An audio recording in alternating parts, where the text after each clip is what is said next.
Hello everyone, welcome back to my channel study to the point.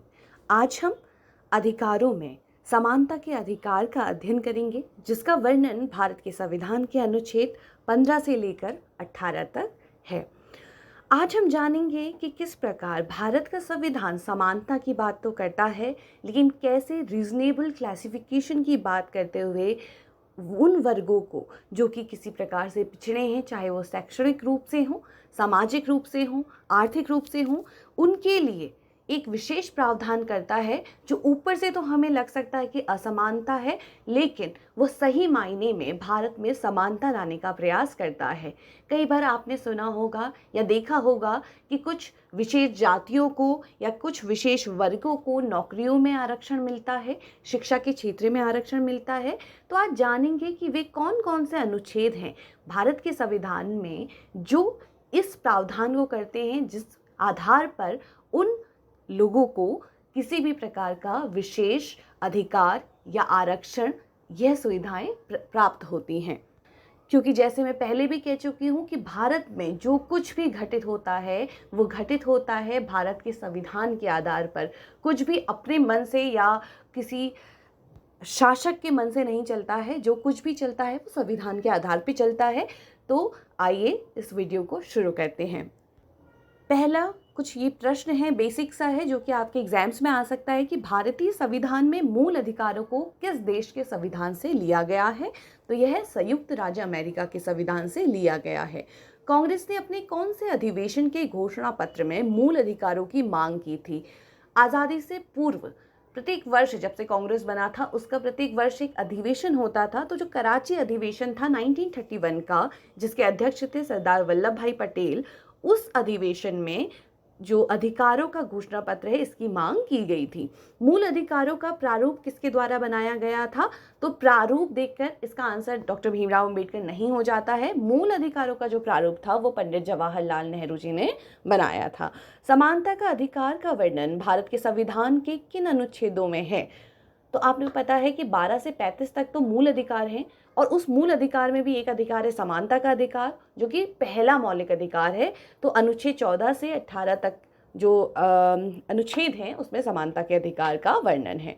विधि के समक्ष समता और विधियों का समान संरक्षण प्राप्त होगा, यह वर्णन किस अनुच्छेद में है? तो अनुच्छेद 14 कहता है कि विधि के समक्ष सभी समान होंगे और सबको विधियों का समान संरक्षण प्रदान किया जाएगा। विधि के समक्ष समता, यह विचार किस देश से लिया गया? तो ब्रिटेन से विधि के समक्ष समता का विचार लिया गया। और अनुच्छेद 14 का जो दूसरा भाग है, विधियों का समान संरक्षण, यह अमेरिका के संविधान से लिया गया। और भारत में किसका शासन है? और तो भारत में विधि का शासन है। तो ये क्वेश्चन 3 लगातार होते हैं कि भारत में किसका शासन है? भारत में विधि का शासन है। विधि का शासन का विचार हमने ब्रिटेन से लिया है पूरा, और विधि के समक्ष समता ये ब्रिटेन से ली है, और विधियों का समान संरक्षण अमेरिका से लिया है। विधि का शासन, यह विचार किस विचारक ने दिया था? ये ब्रिटेन के विचारक थे A.V. डाइसी। तो इन्होंने विधि के शासन का विचार दिया था। अनुच्छेद 14 किस पर लागू होता है? भारत के मौलिक अधिकार कुछ ऐसे हैं जो केवल नागरिकों को प्रदान हैं, कुछ ऐसे हैं जो केवल कुछ ऐसे हैं जो दोनों नागरिकों को भी और विदेशी नागरिकों को भी प्रदान है किए गए हैं। तो उनमें से अनुच्छेद 14 जो है वो नागरिकों को और विदेशियों को दोनों को प्राप्त होता है। यदि आप इस बार के PCS का एग्जाम का पेपर देखेंगे जो अभी हुआ है जुलाई 2024 में, तो एक क्वेश्चन आया है कि इन चारों में से कौन सा जो अधिकार है वो ब्रिटेन के नागरिक को प्राप्त नहीं होगा? तो सिंपल सी बात है कि कुछ अधिकार ऐसे हैं जो केवल नागरिकों को प्राप्त होते हैं भारत के, और कुछ विदेशियों को भी प्राप्त होते हैं। तो उनमें एक ऑप्शन ये भी था, विधि का समान संरक्षण या विधि के समक्ष समता। तो यह प्रदान है, ये नागरिकों को भी मिला हुआ है और विदेशियों को भी मिला हुआ है। विधि के समक्ष समता से क्या तात्पर्य है? विधि के समक्ष समता का संदर्भ यह है कि किसी व्यक्ति के पक्ष में विशेष अधिकार की अनुपस्थिति, मतलब कोई भी व्यक्ति ऐसा नहीं होगा भारत में जिसे विशेष अधिकार प्रदान किए जाएंगे। विधि के समक्ष साधारण विधि या साधारण विधि न्यायालय के तहत सभी व्यक्तियों के लिए समान व्यवहार किया जाएगा, कि कोई भी ऐसी विधि जिसे संसद बनाती है वो सबके लिए समान रूप से लागू होगी, और यदि वो उस विधि का उल्लंघन यदि करता है कोई नागरिक तो उसको समान रूप से दंडित भी किया जाएगा। कोई व्यक्ति विधि के ऊपर नहीं है। तो ये 3 चीज़ें विधि के समक्ष समता में। लेकिन विधियों का समान संरक्षण क्या है? यदि किसी को विशेषाधिकार दिए भी जाते हैं या अध्यारोपित दायित्व दिए जाते हैं कोई विशेष प्रकार के, तब क्या होगा? समान स्थिति में, समान परिस्थितियों में सबके साथ समान व्यवहार किया जाएगा। पहला वाला क्या कह रहा है? सभी को समान माना जाएगा। लेकिन विधियों का समान संरक्षण समानता को और रूढ़ रूप देता है। वो कहता है कि समान परिस्थितियों में समान लोगों के साथ समान व्यवहार किया जाएगा। ऐसा नहीं है कि, इसको एक उदाहरण से भी समझ सकते हैं। जैसे मान लीजिए किसी ने किसी का कत्ल कर दिया, खून कर दिया, लेकिन क्या स्थितियां थी, क्या परिस्थितियां उस समय थी, तो उस रूप से इसे लिया जा सकता है। ये किसका उदाहरण है? मतलब समान लोगों के साथ समान व्यवहार किया जाएगा। सिंपल सी बात है। विधि के अंतर्गत सभी व्यक्तियों के लिए समान नियम होंगे, बिना भेदभाव के समान के साथ समान व्यवहार किया जाएगा। विधि के समक्ष समता जो पहला है वो नकारात्मक संदर्भ में समानता को बनाता है कि सबको समान माना जाएगा, किसी को विशेष अधिकार नहीं दिए जाएंगे, सबको समान रूप से दंडित किया जाएगा। और जो दूसरा है विधियों का समान संरक्षण सकारात्मक रूप से समानता को लाने का प्रयास करता है कि यदि कोई पीछे रह जा रहा है किसी कारणवश तो उसको ऐसे अवसर प्रदान किए जाएं जिससे कि वो अन्य लोगों के समान आ सके। तो सकारात्मक रूप से ये दोनों ही, विधि के समक्ष समता और विधियों का समान संरक्षण, भारत में समानता लाने का प्रयास कर रहा है, लेकिन अपने अपने तरीके से। अनुच्छेद 14 उन स्थितियों में लागू होता है जहां समकक्ष व्यक्तियों के साथ बिना किसी भेदभाव के समान व्यवहार किया जा रहा है। एक जैसे व्यक्तियों के साथ बिना किसी भेदभाव के एक जैसा व्यवहार किया जाए। इस प्रकार से अनुच्छेद 14 जो है वो श्रेणी वर्ग विधान, क्लास लेजिस्लेशन को अस्वीकार करता है कि आप यूं ही लोगों के मध्य कुछ लोगों को चुनकर एक वर्ग नहीं बना सकते जिनको आप विशेषाधिकार दे दें या उनको दंडित ना करें या उनको कम दंड दें या उनको ज़्यादा अवसर दें। क्लास लेजिस्लेशन को मना करता है कि ऐसे ही लोगों के बीच से आप उठा के किसी को विशेष वर्ग नहीं बना सकते हैं। लेकिन तर्क संगत वर्गीकरण, रीजनेबल क्लासिफिकेशन को स्वीकार करता है कि यदि आपने किसी तर्क के आधार पर कोई गणित वणित लगा के अपनी जोड़ कर कि ये वर्ग पिछड़ा रह गया है या इस वर्ग को ज़्यादा आवश्यकता है किसी चीज़ की कि वो औरों के समान आ सके, इस प्रकार से तर्क लगाकर अगर कोई रीजनेबल क्लासिफिकेशन किया है, एक वर्ग को दूसरे वर्ग से अलग किया है, तो वो भारत के संविधान में स्वीकार्य है। रीजनेबल क्लासिफिकेशन में मेन बात यह है कि यदि आप कोई एक वर्ग नागरिकों से हटकर बनाते हैं तो बचे हुए जो लोग हैं उस वर्ग से अलग दिखने चाहिए। स्पष्ट उनमें क्लासिफिकेशन होना चाहिए कि हाँ, ये दिख रहा है कि इस वजह से इस वर्ग को अलग रखा गया है। जैसे मैटरनिटी महिलाओं को मिलती है, पुरुषों को नहीं मिलती है। क्यों? उसका रीजनेबल क्लासिफिकेशन है कि महिलाएं जो हैं वो बच्चे को जन्म देती हैं, इसलिए उनको उसके बाद यदि वो जॉब में है तो 6 माह की छुट्टी मिलती है। तो ऐसा थोड़ी ना होगा कि नहीं आप सबके साथ समान व्यवहार करो, पुरुषों को भी दे दो, ऐसा नहीं है। रीजनेबल क्लासिफिकेशन हुआ है। यहाँ महिलाएं एक अलग वर्ग के रूप में, जो छूटा हुआ वर्ग है, पुरुष से अलग नजर आ रही हैं, तो ये रीजनेबल क्लासिफिकेशन है। केवल यह जरूरी नहीं है कि विधि समान स्थिति में सभी लोगों के साथ विभेद ना करे, वरना यह भी जरूरी है कि प्रशासन द्वारा कार्यक्रम की प्रक्रिया भी विभेदकारी ना हो। केवल विधि बनाने से कुछ नहीं होगा, जब आप उसे लागू कर रहे हैं तब भी ध्यान देना होगा। अब आते हैं अनुच्छेद 15 में, जो कि समानता के अधिकार का ही अनुच्छेद है। अनुच्छेद 15 किन किन आधारों पर यह व्यवस्था करता है कि राज्य किसी नागरिक के प्रति विभेद नहीं करेगा। तो अनुच्छेद 15 कहता है कि राज्य केवल धर्म, मूलवंश, जाति, लिंग या जन्म स्थान को लेकर नागरिकों के बीच में कोई विभेद नहीं करेगा। यहाँ पे ध्यान दीजिए, केवल 5 रखे गए अनुच्छेद 15 में: धर्म, मूलवंश, जाति, लिंग या जन्म स्थान। अनुच्छेद 15(2) किससे संबंधित है?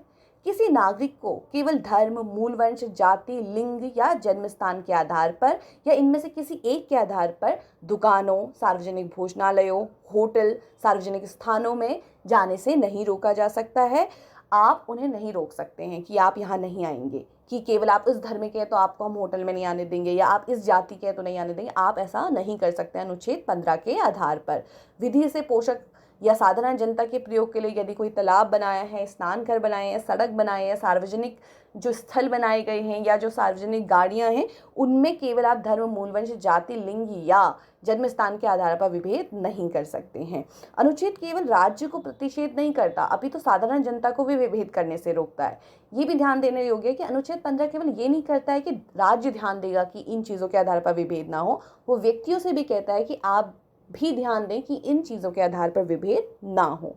अनुच्छेद 15(3) राज्य को किस वर्ग के लिए विशेष उपबंध करने की अनुमति देता है। तो हर अनुच्छेद के बाद एक एक्सेप्शन है, वो कह रहे हैं कि विभेद नहीं करेगा। और अनुच्छेद 15(3) आके क्या कह रहा है कि महिलाओं व बच्चों हेतु आप विशेष उपबंध कर सकते हैं। यहाँ पे रीजनेबल क्लासिफिकेशन कर रहे हैं कि कुछ चीज़ें, कि मान लो कुछ क्षेत्र केवल महिलाओं और बच्चों के लिए आरक्षित कर दिए गए, कहीं जाना केवल महिलाओं के लिए आरक्षित कर दिया गया।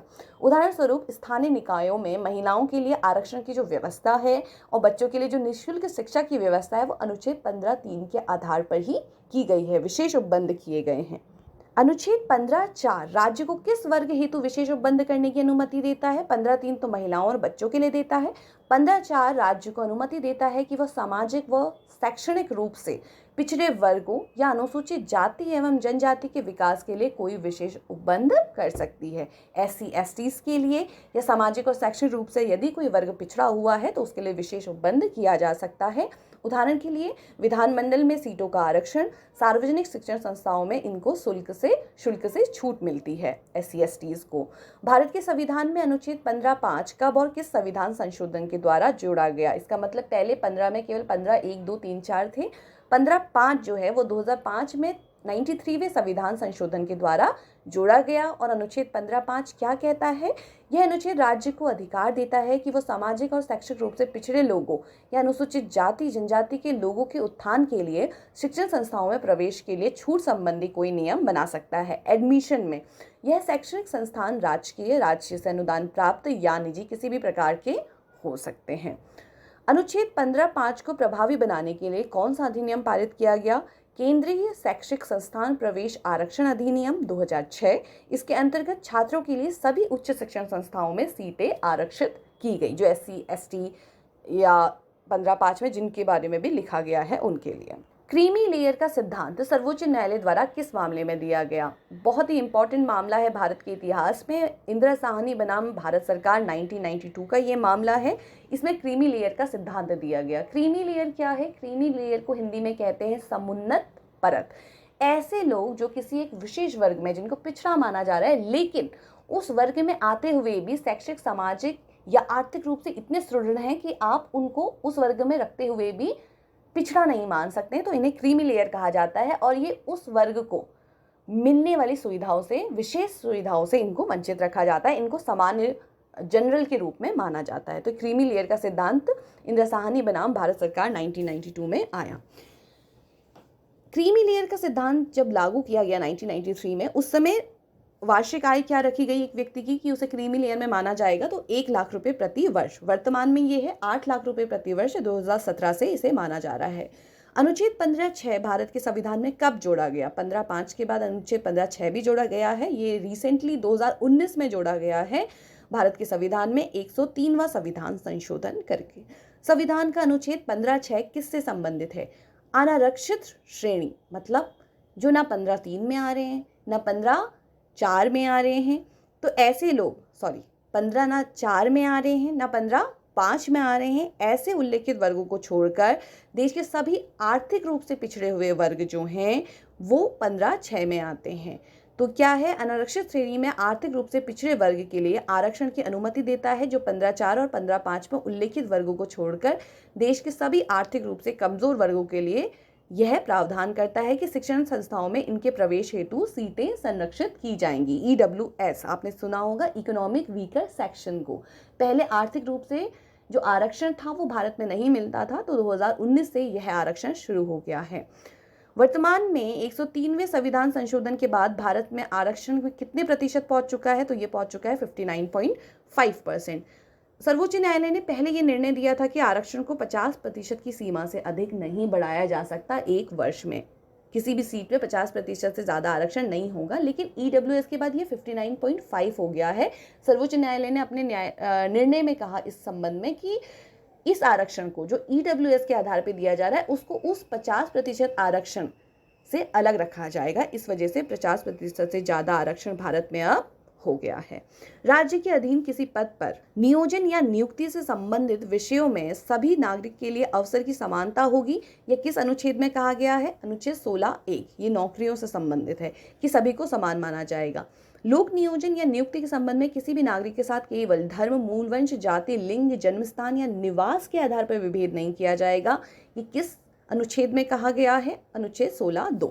16(1) कहता है कि सभी को समान माना जाएगा। 16(2) कहता है कि केवल जाति, लिंग, धर्म, मूल वंश, जन्मस्थान, इसमें एक और जोड़ दिया है, निवास के आधार पर विभेद नहीं किया जाएगा। अनुच्छेद 16(3) में क्या वर्णित है?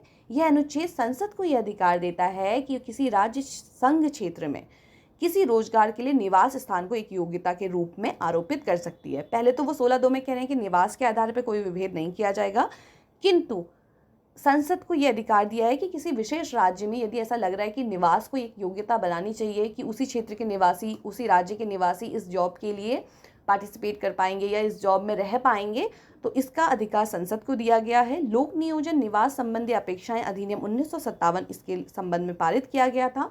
1973 में इस अधिनियम को खत्म कर दिया गया। वर्तमान में केवल आंध्र प्रदेश, तेलंगाना में ये प्रावधान है कि निवास के आधार पर आप आरक्षण या कुछ सीटें रिजर्व कर सकते हैं। अनुच्छेद 16(4) में क्या वर्णित है? राज्य को नागरिकों की किसी पिछड़े वर्ग के पक्ष में जिनका प्रतिनिधित्व राज्य की राय में राज्य के अधीन सेवाओं में पर्याप्त नहीं है, नियुक्तियां, पदों के आरक्षण के लिए विशेष उपबंध करने का अधिकार देता है।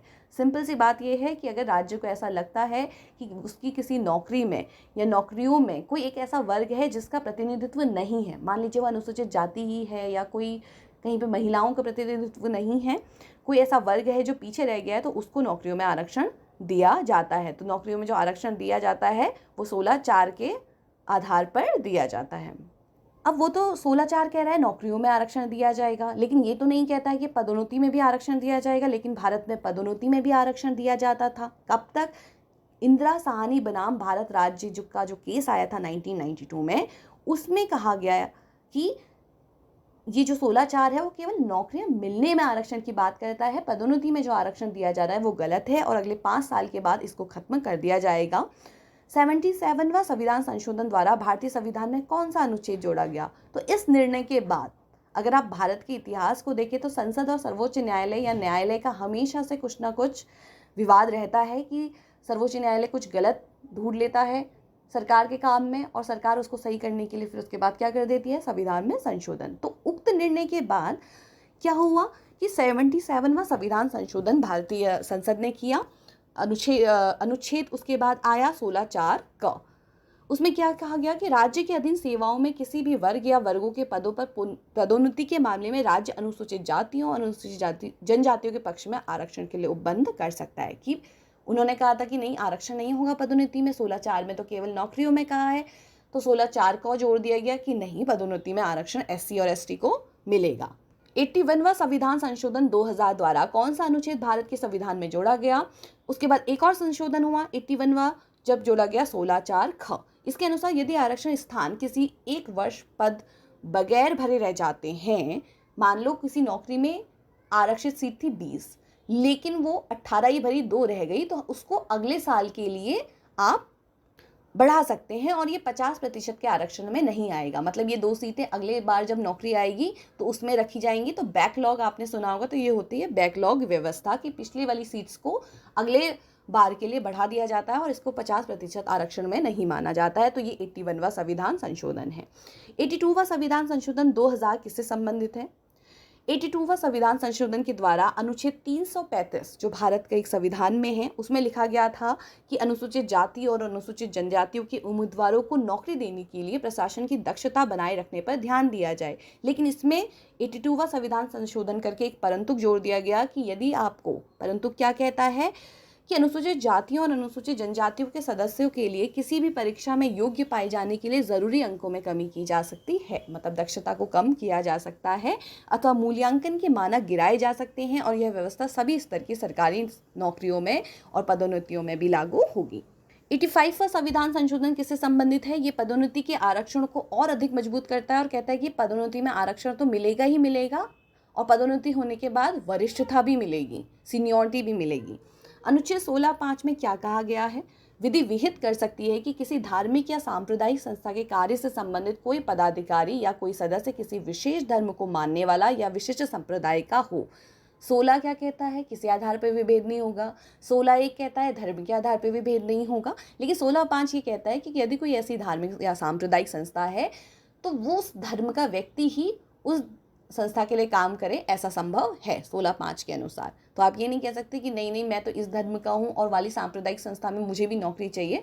यदि वो उस धर्म के लिए, किसी एक विशेष धर्म के लिए आरक्षित है तो वो आरक्षित रह सकती है 16(5) के आधार पर। अनुच्छेद 16(6) भारतीय संविधान में कब जोड़ा गया, इसमें क्या कहा गया? जब 15(6) जोड़ा गया तभी 16(6) भी जोड़ा गया। 103वें संविधान संशोधन 2019 द्वारा इसमें कहा गया है कि सरकार आर्थिक रूप से पिछड़े वर्ग जो कि 16(4) के अधीन नहीं आते हैं उनके लिए नियुक्तियों के आरक्षण की व्यवस्था कर सकती है। EWS के लिए जो नौकरियों में 10% आरक्षण है वो 16(6) के आधार पर दिया जाता है।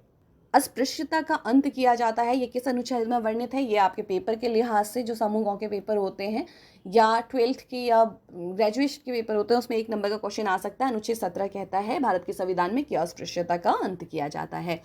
अस्पृश्यता अपराध अधिनियम कब बनाया गया? 1955 में। अस्पृश्यता अपराध अधिनियम 1955 का परिवर्तित नाम क्या है? 1976 में इसका नाम बदलकर सिविल अधिकार संरक्षण अधिनियम 1955 किया गया है। तो पहले जो नाम था अस्पृश्यता अपराध अधिनियम वो बदलकर बन गया है सिविल अधिकार संरक्षण अधिनियम 1976 में। अनुच्छेद 17 अस्पृश्यता को खत्म करने की जिम्मेदारी किसे देती है? व्यक्ति की भी जिम्मेदारी है ये कि वह अस्पृश्यता को ना फैलाए या छुआछूत ना फैलाए, और राज्य की जिम्मेदारी भी है, तो दोनों की जिम्मेदारी है। उपाधियों का अंत किया जाता है, ये किस अनुच्छेद में लिखा गया है? अनुच्छेद 18 में। जब भारत आज़ाद नहीं हुआ था तो उस समय सर और इस प्रकार की कई उपाधियां ब्रिटिश सरकार के द्वारा जो थी वो भारतीय नागरिकों को दी जाती थी, तो इसे खत्म कर दिया गया। भारत का संविधान जब लागू हुआ अनुच्छेद 18 कहता है कि उपाधियों का अंत कर दिया जाता है। 18(1) कहता है यह निषेध करता है कि राज्य सेवा या विद्या संबंधी सम्मान के अलावा कोई सम्मान नहीं देगी। जैसे भारत में परमवीर चक्र ये सब सेना के आधार पर मिलता है और विद्या संबंधित मिलते हैं कई, तो उसके अलावा कोई नहीं दिया जाएगा। ये सर, नाइटहुड, ये इस प्रकार के जो उपाधियां हैं उनका अंत कर दिया गया है। अनुच्छेद 18(2) यह निषेध करता है कि भारत का कोई नागरिक विदेशी राज्य से कोई उपाधि प्राप्त नहीं करेगा। 18(3) कोई व्यक्ति राज्य के अधीन लाभ या विश्वास के किसी पद को धारण करते हुए किसी विदेशी राज्य से कोई भी उपाधि राष्ट्रपति की सहमति के बिना स्वीकार नहीं करेगा। अनुच्छेद 18(4) राज्य के अधीन लाभ या विश्वास का पद धारण करने वाला कोई व्यक्ति किसी विदेशी राज्य से या उसके अधीन किसी रूप में कोई भी भेंट, कोई भी उपलब्धि या पद राष्ट्रपति की सहमति के बिना नहीं स्वीकार करेगा। भारत में राष्ट्रीय पुरस्कार की स्थापना कब हुई थी? 1954 में। जो अभी दिए जाते हैं पद्मश्री, पद्म विभूषण, ये 1954 से शुरू हुए थे। तो मैं आशा करती हूँ कि इस वीडियो में आपको समझ में आया होगा कि समानता का वास्तविक अर्थ भारत